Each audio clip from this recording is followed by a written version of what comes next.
Wait a minute, what am I doing? Two men and a what? Two friends from film school, one who graduated, one who did, and they decided to make a podcast. Okay, this has never been done before, right? Okay. This is Matthew and Harrison's Two Men in a Movie. It's not what it sounds like. Welcome to the Two Men in a Movie podcast, where each week one man shows another man a movie he can't believe he hasn't seen. As always, I'm the man who smells like many women's husband. Husbands? Husband. They all share one. Matthew Olencheck. Joined as always by the man who smells like no man's husband. No woman's husband. There we go. But does smell like one man's wife. Harrison Poole. Work husband and co-host. How are you doing? I'm doing all right. How are you? Pretty good. I had a scare earlier this week. Oh? So our friend and former guest of the show, Jenna. Sure. Jenna brought me to see a mystery movie at Cinemark. This is a thing, apparently. Yes. I did not know. What a novel concept. AMC does the same thing. So we went there, and it was a horror movie, and I don't like jump scares. So the whole time I was like, God. And she's like, "Are you okay?" I'm sorry. I'm like, "You don't need to apologize. I'm going to jump every time. I'm doing fine. I'm enjoying the movie. I'm going to jump every time. And I'm going to try to not look at the screen when I know a jump scare is going to happen. I'm having a good time. It's okay." What movie was it? It's Shelby Oaks. I'm so excited to see Shelby Oaks. It's written and directed by Chris Stuckman, who's like a YouTube movie reviewer, but also he's from this area. Yeah, it's an Ohio movie. Yeah. It's set in Ohio. There's a point where I'm like, Mansfield Prison. He every once in a while, like once or twice in the 9 months I worked there, he ordered on the app at Sheetz and then came to pick it up. That's cool. And So he's like local. Yeah, like Akron, Cleveland. Like, yeah. Gotta find him. No, it's my only criticism of the movie is that I wish the whole movie was like the opening, and I think that's Okay. unreasonable for feature length for me, because the opening is like a little documentary about like found footage. Yeah, like a found footage, but also like it cuts to like talking head interviews. Okay. It's like you're watching it, and I was like, is this gonna be the whole movie? Because if this is the whole movie, that's fascinating, and I'm really into it. If the whole movie is us watching the documentary Shelby Oaks about, like, watching a horror movie, but like or watching the events of a horror movie, but through a documentary about it, I'm like, that'd be fascinating. And it wasn't that. It was a cold open. Great movie, but I'm like, man, if the whole movie was that, that's incredible. It's like taking the Blair Witch thing and like turning it on its head. When it's not just found footage; it's produced found footage. See, I've always, not always, recently I had the idea of like, you know how slashers at this point are so subverted upon a subgenre that like when someone makes a normal slasher, it's almost refreshing. Yeah. Like, why doesn't found footage do that? And I get that there's like, you have to kind of believe in the fourth wall and like it stretches what the fourth wall is to its absolute extreme, but like so rarely, if ever, do found footage movies ever comment on other found footage movies outside of maybe a joke like this is getting a little Blair Witchy. Because I was just thinking, an example I was thinking of like a good thing was like if you watch like a slasher movie, right? But it's filmed like a true crime doc. We're just talking head interviews in it, and like it would be very hard to make scary. I get why they don't do it. It'd be very hard to keep that vibe and also have it be scary. So I get that's probably why it's only the cold opening. I mean, was the cold opening scary, or was it just like really interesting? It was less scary than the rest. Okay. It was less spooky. There was one thing where and anything that was scary, they'd cut to like a bit of like found footage. Sure. And they'd be like, oh God, but like other than that, I don't know how you could build up the dread in that. Yeah. I find I'm actually very interested because I generally speaking find the first 20 minutes of any found footage movie very tedious. Then the first 20 of this movie was fascinating, and the transition from that style to the cinematic style the rest of the movie employs is such a good transition. It is literally going from one shot to another. Okay. And it is incredible. Okay. It's going from the real life shot to the cinematic shot, seeing the same thing, and it's amazing. Hell yeah, I'm so excited. I agree with some criticism that it's not the most groundbreaking horror movie, but it's very serviceable. Sure.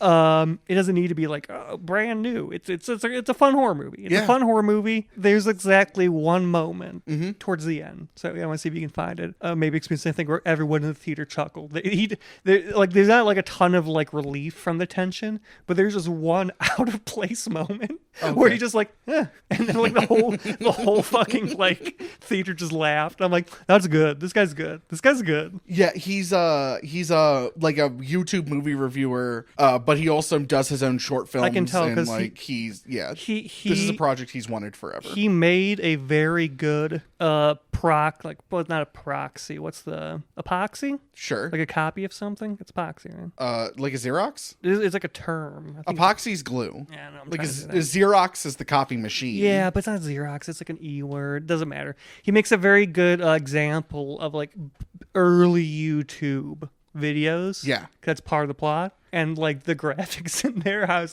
was laughing at the camera works and like camera because I'm like, it's so true though. That's 100% what this channel would have looked like when it came out. 100% it would look like this. I want to say it was inspired by like a real story, quote unquote. Like I don't know how real any of whatever is, but like, or like he read something that was like, oh, that's the thing. That's the thing I want to make. I could see where. If it's based on a real thing, I could see where the real thing is and where it stops. Sure. But no, it was fun to just be like, Ohio. And it's like a map of Ohio. I'm like, I know where that's at. And then it's like Cleveland news. I'm like, oh, Cleveland.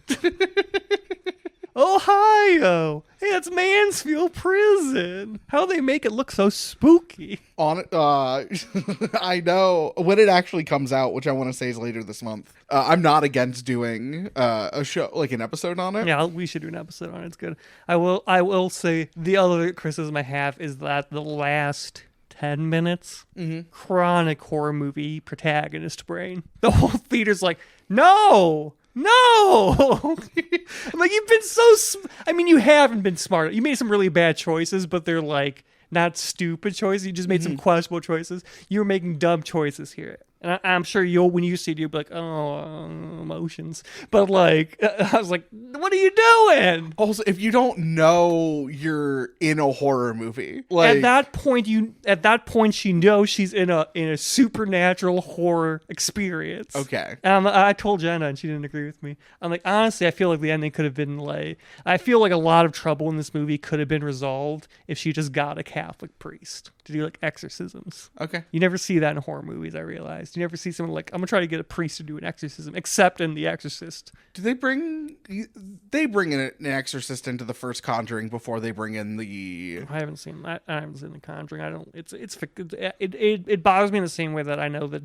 Ed Gein documentaries bothering people, in which I know the true story, and so it bothers me how fictitious it is. Sure, 100%.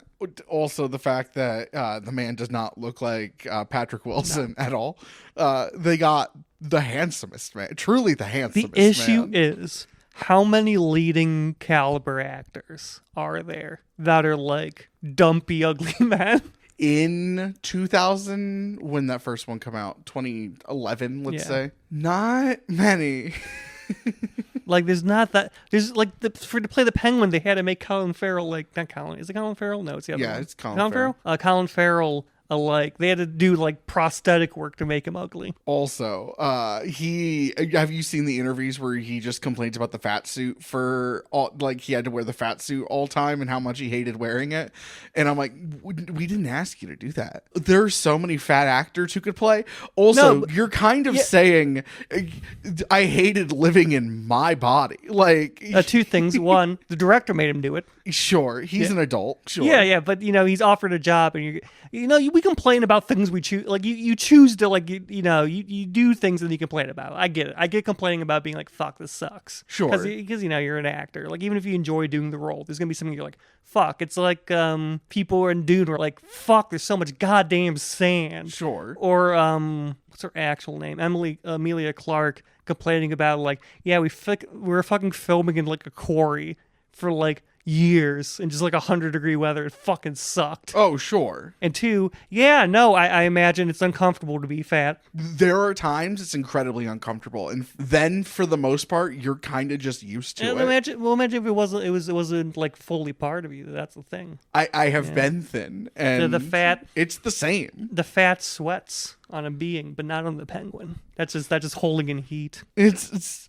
fine. I'm trying to like get healthier more for my own mental whatever, because there's the annoying thing that like it's eating fruit and drinking water and going for a walk actually do improve my mood every once in a while. Not always, but every once in a while. So I'm trying to do that more, but like I'm pretty good in my body. I hated it forever. You know who else I'm was good in pretty their my body? That woman who wrote all about that bass. And you know what? But you know what? As soon as they gave her a Mesoprectol, she took it. Yeah, and honestly, good for her. Like Megan Trainor, I'm fine with that. Whatever she wants to do. And if a doctor recommended Ozempic to me medically, I'd probably take it medically. I don't think I would take it just to have it. I do think it's I can't say it's fully a good thing because of the pharmaceutical industry, but I think that if it was divorced from the pharmaceutical industry, it's a very good drug to have like available. Also, we're still waiting for the studies. Yes, it's a newish drug.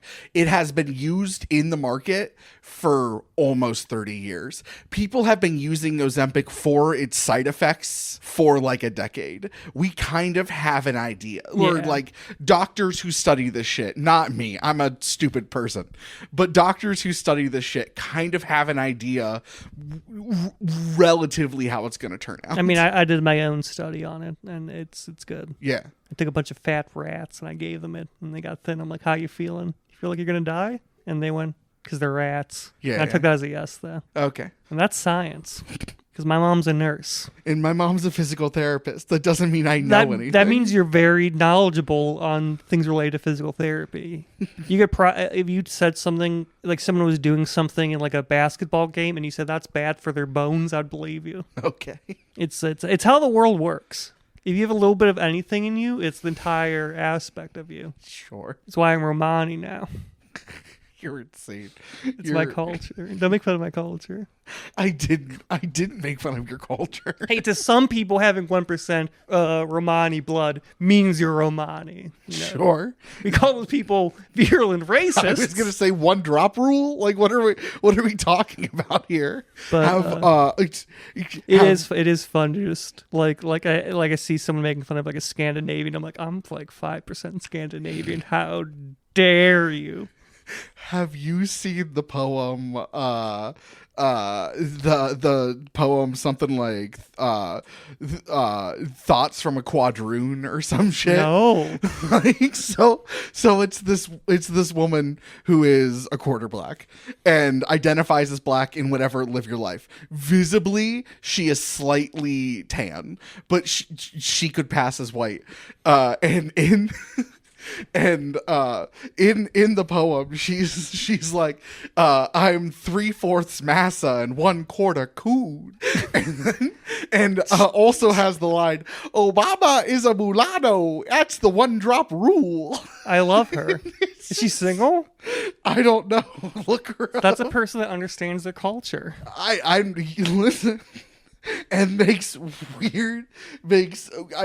I am happy that they are expressing their thoughts through art. I know we're 2 white people. Uh-huh. Well, I'm Polish and Romani, so I'm pretty far from white, all things considered. But I can pass. Sure. How black does someone have to be to say the N-word? I've thought about this a lot. Because can Halsey say it? Because she's half black. She's just as black as Obama. It's equal. I'm pretty sure it's the same parental makeup. So, like, can Pete Wentz say it? His mother's Jamaican. That's also I'm like, because if Logic can say it, and he does, Pete Wentz can say it. They're the same skin tone. Yeah, in America, yeah. I just feel like I wouldn't. I don't think they can't. It'd be weird for me to hear one say it though. Like if I saw like this person who I'm like, oh, that person's like Egyptian, and then they just did like a they just dropped it. I'd be like, huh. My theory, as it currently stands, is your proximity to the average Jim Crow racist. So, so you're saying it's like it's a cultured and upbringing thing. yes, yes. I think if you were viewed as black, you can say it. And would I don't know enough historically. Would Halsey have been viewed as black if we didn't know her dad was black? See, I was thinking you're saying something like if you're like that, and then but like you're raised in like Connecticut in a nice neighborhood of like all Harvard white people. No. I mean, no. I'm talking straight. I feel like if you know, or not even Jim Crow, average American racist would probably Halsey passes for white, and if they didn't know that her dad was black, they would be chill with her. You know the lawyer from Boondocks. Like if someone like him raised in like an all-white Connecticut neighborhood said the N-word, I feel like I would be uncomfortable. Because where is that coming from? Sure. Because the only place you would have heard that word growing up. Yeah. I guess that's what it has to be for me. It's like how did that word enter your lexicon? If white people put it there, I don't think you're allowed to say it. I truly think it's proximity to passing. I'm glad that we can let all minorities know what words they're allowed to say. Right? You can. Again, I'm Romani. I wanted to do the Can Halsey say the N-word joke, or like as a joke on stage, and then my friend Daniel beat me to the punchline. Like just one of those, we had the same idea, and to the point where he did it first, and I'm like, here's my line. Like, she's just as black as Obama. Take it. It's your line because I can't do your bit anymore. So please use my line. And he just straight up refuses to use my line. Disrespectful. Thank you. Disrespectful. Want me to kick his ass for you? No, it's fine. I'll kick his ass. Nah, he and I are going to box at some point. Polish pride, and I'll beat his ass. This is for Ireland, motherfucker. Mel's going to text me about the Romani thing. I know she is. She wasn't happy. I think she expressed distaste at me saying I was Romani. Oh, sure. I'm like, I've been saying that like I'm a colored person because I'm Polish for years at this point. This is nothing new. Black pride, man, you know? Sure. My Irish brothers. Yeah. We weren't allowed in 3 bars in New York City, and we haven't shut the fuck up about it since. I think that if anyone would have ever measured your like ancestors' head shape at some point, you're allowed to say you're a minority. I think this grade's a minority for certain. Sure, 100%. But like you know, you're. I mean, look all the stuff my people were. We were put in camps. We were put in Auschwitz and shit. Our kids were taken from us, the blonde ones, and raised by Nazis. I understand that this is true. This is a fact. There is something about you being 1%. Well, I'm 60% Pole. Speaking about the Polish part, fuck, I forgot that the other side also did that. Yeah, like two of my bloodlines were in camps. I'm 60% Polish. I mean, you've seen the flag outside my door. The red's for all the blood that was shed by our people due to racism, and the white represents the white we desperately wished we were. And then the big flag, the eagle's there because eagles are cool. Hell yeah, brother. Because we're an American now. I love that you were jumping to the more reasonable conclusion that, he's talking about the 1% Romani. In my head, I'm like, the Polish. Yeah. Well, you were just talking about being Romani. Yeah, I'm Romani Polish. I'm going to start telling people I'm Romani Polish. You're a Romani Pole? I'm a Romani Pole. I love that you're Romani first, even though it's so much lower. Well, like, Polish Romani doesn't sound as nice, does it? Romani Pole, that sounds nice. That's a good like mouth sound. Romani Pole versus like a Polish Romani. Sure, Romani Pole sounds better than Polish Romani sounds better than Romani Polish. Yeah. Romani Pole sounds the best. Yeah, Romani Pole's also what all these whites tied my ancestors to burn us. I'm going to have to bring my actually Romani friend onto this show and just have the two of you talk. I got to learn Romani so I can greet them in our native tongue. Jesus. Please do. I love the Romani. I had a Romani friend in high school. Nice. Good culture, good food. I went. Which is how I judge most cultures, is how's their food? How's their food? How's their music? How's their, like, festivals? That's all I care about. Sure, 100%. So I hate wasps. Food sucks. The music sucks. I guess Creed's okay. I like Creed a lot. Is Creed wasp music? I mean, Creed is wasp I feel music. like more than that though. Creed's just I mean, it's fucking it's folk music at this point, right? It's American folk music. Creed. Right? No. Like not like folk music the genre, but like folk music as like, you know, like Oh Susanna is a folk music. I don't think so, but I want to live in that world. In 100 years, when they go to like 2000s villages, I'm 6 feet from the edge, and I'm thinking there's gonna be a guy there singing that thing. Like, it's so rustic. It's so rustic. You go into the Americana Fair, I hear they're playing Creed. You have a really good Creed person down there. They really get into it. Do you hear Oliver Anthony is covering Creed? I just love going down to the Americana village where I can watch, you know, there's a woman who plays like a housewife and you can watch her work on the air fryer and sing Creed. I think Nine Inch Nails is going to be more Americana folk music than Creed is. Hurt already is. Yeah, Hurt is. That's one song, though. Creed got so many. 3? Yeah, it's more than one. Maybe 2? Really? It's going to be in future museums. I learned about the first... In the Rock Hall, Creed probably is there. I learned about the oldest museum in the world recently. Oh? You ready for this? Sure. So it was this like Iranian, like that area, Persian princess who just collected shit. Hell yeah. And then she put it all in the palace and like put little placards and stuff. She was traveling around collecting shit. And then like years later, archaeologists found it. And they're like, why the fuck is there all this old shit that's like thousands of years older than the rest of this place? Is that placards? And they realized they found like the oldest known museum.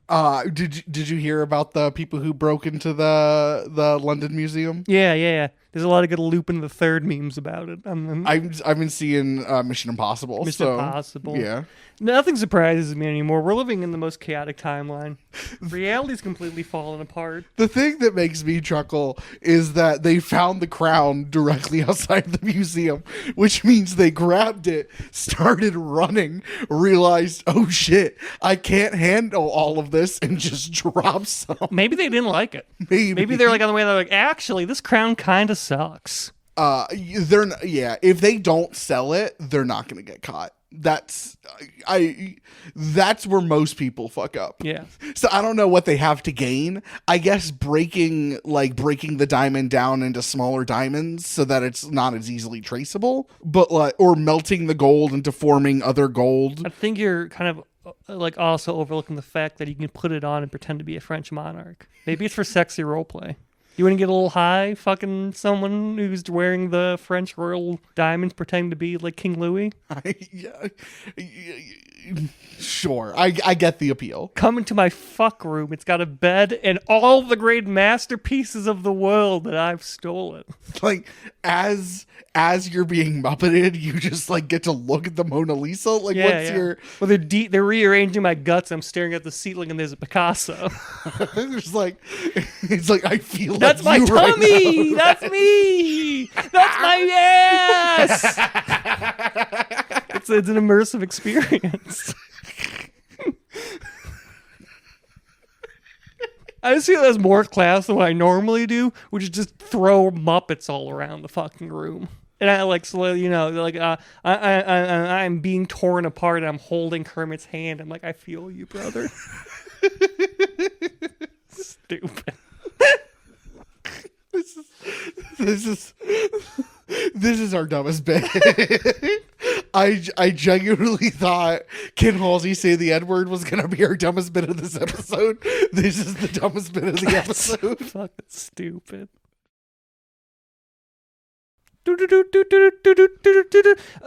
This is Halloween updates. I'm Matthew Olenchek, local Halloween expert. You may know me from my appearances on television, being the definite expert of Halloween. And I have an update. Harrison's lukewarm to Halloween. I like no this longer movie hates more it. the second time. No longer hates I it. Now never he's hated lukewarm. it. I never. Are you a Halloween expert? Are you the Halloween expert? First off, my review last year was 4 out of 10, and we're now at like a 5.5. Like, yeah, but like people call me Matthew Spookmaster General Olenchek. okay, but a 4 out of 10 is not hatred. That's just like I don't love it. Hated Halloween, but he's come around. No longer hates Halloween. He's stopped kicking over jack-o'-lanterns, stopped stealing kids' candy, and he's learned to become lukewarm to it.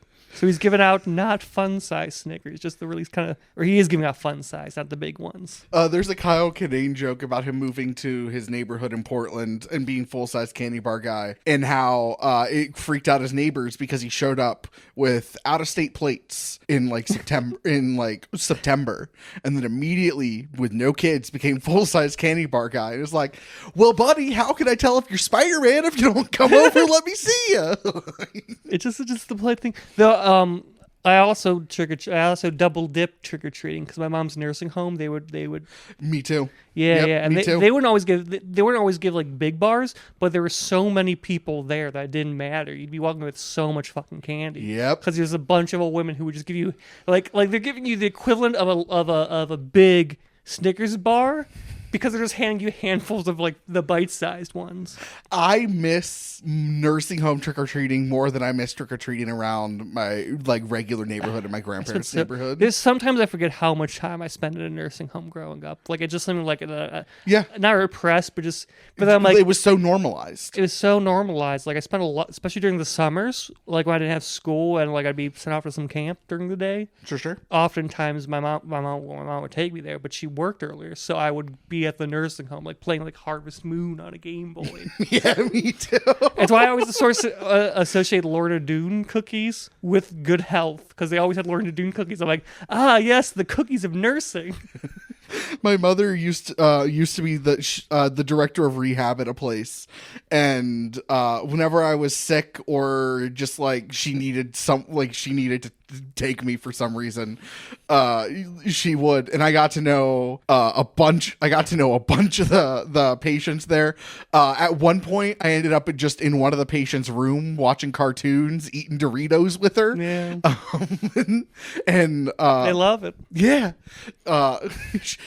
She had one leg and she's passed now, but I miss her a lot. And like I had friends there, man. But then when I didn't want to really talk to people, you just like play Mario 64 on the DS or Pokemon on your little DS in the corner, like, or I would bring a book. Like it was a grand old time. It's wild I didn't follow my family into nursing, considering how much time I spent in nursing homes and how much Scrubs I watched. I don't know if we've said the movie yet. It's Trick or Treat Year 2, everybody. We're gonna keep watching until he gives it 5 stars. That's probably never gonna happen. Though who knows? I mean, at this rate, it will be 6 more years. We're gonna just keep watching it until he learns to love it. Well, like a man abducting a woman and keeping her in his basement, we're going to Stockholm the boy. It's a lot of the tonal issues that I had the first time around exist, but they are smoother when I know going in. Like, I think it doesn't commit enough to be slapstick, to be full splat stick. But like it takes itself a little too seriously, tonally horror dramatic to like fully commit to the comedy bits, but it's also like a little too silly at points to be fully scary. I think that's a result of the anthology nature. Sure. Also, a thing I have discovered about myself generally is I don't love anthologies. I appreciate what they try and do this time, like cutting between the anthologies as if it's a real movie, but instead of just like 4 chapters, though a part of me would want to see if there is like a secret cut, just what the 4 chapters would be in like the little comic book interstitials. I will also say this time around made me want to read the comic book as opposed to last year. I had no desire last year to delve any more into the lore. 5 years from now, you'll be out on the roofs and the spookiest day of the year, screaming, my name is Harrison Poole, and I finally love Halloween. I can't wait for like 5 years from now, having absorbed all of the trick or treat media and like maybe deep dove enough to like write a thesis, write an essay collection or a thesis about it, and the book comes out and people are like, you must love this movie, and I'm like, it's fine. it's like a 6 out of 10. Like, like on CNN as like an expert on trick or treat. Yeah, and you're giving like lectures on it. And then, but I'm on the record being like, it's okay. It's okay. So we kind of went through the plot last year. Do we want to go through the plot again, or like? No, I think this is going to be a shorter episode. I agree, but okay. So even for all of my issues with this movie tonally, I still think the principal with the dead kid, I don't think that scene totally works because I don't think it commits enough in either direction. I think it's trying to play best of both worlds, and I think it just like that's my favorite one. That's fair. It's my least favorite by far. I adore when he's the scene when he's in the yard arguing with his neighbor while he's trying to like bury this kid who isn't dead yet. Sure. Fantastic scene. I think that works, but I think the introduction of it with the vomiting is so much vomit that it's so close to being slapstick, but then he plays it too straight. Like Evil Dead 2 to me works, at least in my head, because it goes so far, and it goes just as far into the comedy bits as it does to the scary someone bits. Vomits, I think. That's not how much. Because there's the one movie where the kid poisons the father, the soup. It was like, what did you do? Because the kid isn't eating it, and then he vomits on the table, and it's like a lot of vomit. Like, think how much stuff you have in your tum-tum. Sure. Right? And there's also there's fluids. Sure. I think it's you've eaten a lot of candy. See, even then, be less realistic. Like, if that is a lot of vomit, I want 3 times as much. I want 4 times as much. I want, like... You're asking a lot of this poor child actor. See, he goes to school after filming the scene as they did it, and they're like, oh, cool, you're the movie kid. You go vomiting 3 times as much, now you're a vomit boy. You have to think about the kids. Okay. You want that kid to be vomit boy and then vomit man? I think it's if he believed in the art. And then he goes to propose and she's like, no, you were the vomit boy. First off, is he proposing to a stranger? Yeah. Why? Well, I guess not. Someone who didn't know him when he was a kid. That's how I took stranger. Not like he's like going up to a random person and proposing now. So ideally, but it's someone that didn't know him as a child. Yeah. When he has been dating them at bare minimum for and the whole months. It's been very abusive. They've been just constantly ridiculing him for his vomit. Then boy why past. did she stay that long? Dick was good. He laid down pipe. Okay. Anyway, I don't think it commits enough in either direction. I think the werewolf scene is excellent. That's my favorite. Is the lesbian werewolf scene is very good. It's so good. It's one of my favorite werewolf transformations, I think. I like how they do it a lot. I always like when they like peel the skin off. Yes. For as low budget as this movie is, it's so impressive. They know what to show and they know what not to show. Yes. I will say, for the budget that this movie, I want to say this was easily under 10. I want to say this was under 5 million, by the way.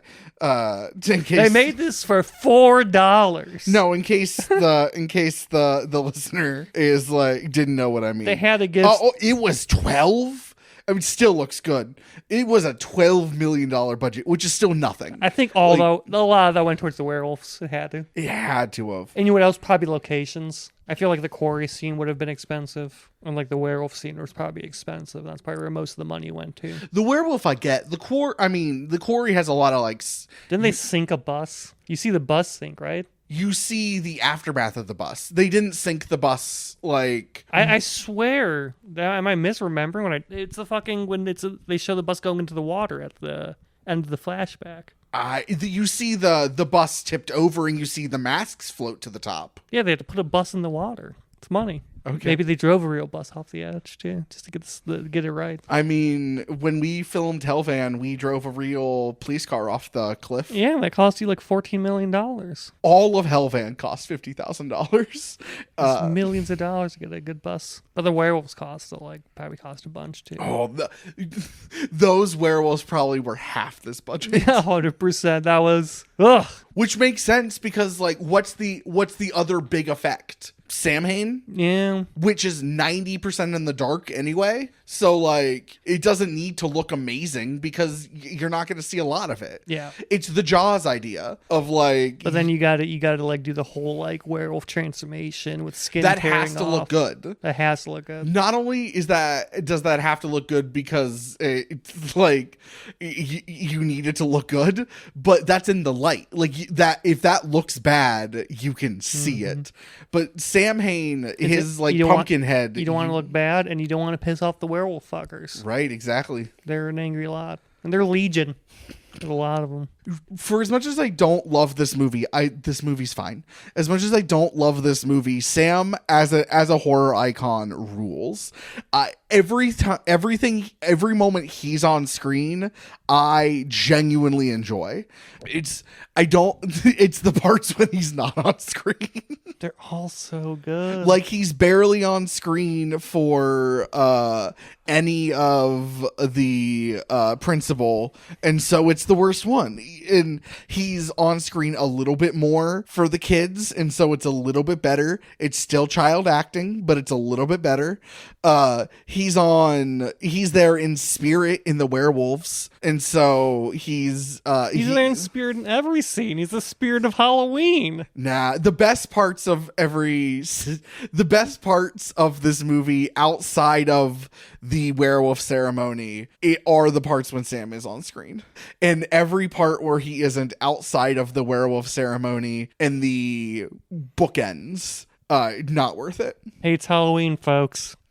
Hates Halloween. Okay. I'd like to withdraw my previous statement as incorrect. I hadn't heard the not worth it statement yet. I apologize for deceiving our audience. We're still on Harrison Hates Halloween watch. For thinking he makes this movie better, and if you saying were that in without it more? him, saying that the scenes without him aren't worth it. Absolutely not. Yeah, see, that's a man that hates Halloween. Any other insane Halloween takes before we wrap this up? This is just gonna be a short episode. Yeah, what takes have I said that are insane? That if you don't like trick or treat, you hate Halloween. That That's if just you right. don't dress as a sexy cat at least once, you hate Halloween. Correct. No, it's not. You're okay. Last year, your big take was if you don't do a couple's costume, you don't love each other. Did I say that? Yes, you It's did. 100% true. No, it's not. It's 100% true. No, it's not. Name a couple that doesn't do couple costumes. Geneva and I. Hate each other. Next. Geneva and I love each other Hate very each other. much. Then why aren't you doing couples costumes? Because we don't want to. Leave it up for the listeners to decide, I suppose. Like the end of a really shitty true crime podcast. They're like, it's up to you to decide what's true. Does the woman I've been dating for 4 years love me? Oh, my Who grandparents have been married who repeatedly says she loves me My every grandparents day? have been married for 70 years, and they do not love each other. Okay, do they say they love each other? They don't really talk. Recently, my grandmother was hitting him because he's senile and strapped into a bed now, and she has to feed him, and he wouldn't eat because she's feeding him too much, so she started beating him. I'm not sure that should be in the podcast. Maybe cut that out. You know what? No, leave it in. My mom doesn't listen. I'm cutting it out. Oh, your mom doesn't listen anymore? I don't think she listens. So you can leave that in. It's a test. Call me out, mother. I'm done. Do you have any final thoughts? Yeah, so remember, respect all the Halloween traditions this year. Sam's gonna get you. And I hope for all you single folk out there, if you haven't already done so, that your sexy cat costumes are fantastic. If you want to be one, And I yes. hope for all you couples out there that you win Best Couple Costume Award. Sure. Because if you don't, you should probably stop seeing each other. And that's all I got to say about that. Do you want to do socials? Yeah, I can do socials. If you want to see my wonderful Oliver Tree costume, if I remember to post, depends how much I drink. If you want to possibly see it if I don't drink too much, You can find me. Do I do the show socials? It doesn't matter. You, Uh, you flip flop all the time. You can find me at Midwest_magician. If you want to see a possible duo picture of me and Harrison in our Halloween costumes, Too Many Movie Podcast at Instagram. Am I missing any? We weren't doing the fanfics yet. So who do you want the ex-reader of this movie? I don't know if there's any of age women in this movie. All of the werewolf women. Are they of age? They're Yeah. like 18. The youngest is 22. Oh yeah, you're right. If you want to find the oldest werewolf. And send me a fanfic. I about want to it. say it's the sister. Yeah, if you want to do that. Who's probably like 26, 27. Yeah, that's reasonable. That's good. If you want to send me the oldest sister werewolf, I don't want to die in it. But you want to send that, you can send that to the 2minmoviepodcast@gmail.com. You can find me on Instagram, TikTok, Threads, and Lemonade at harrisonpool.com.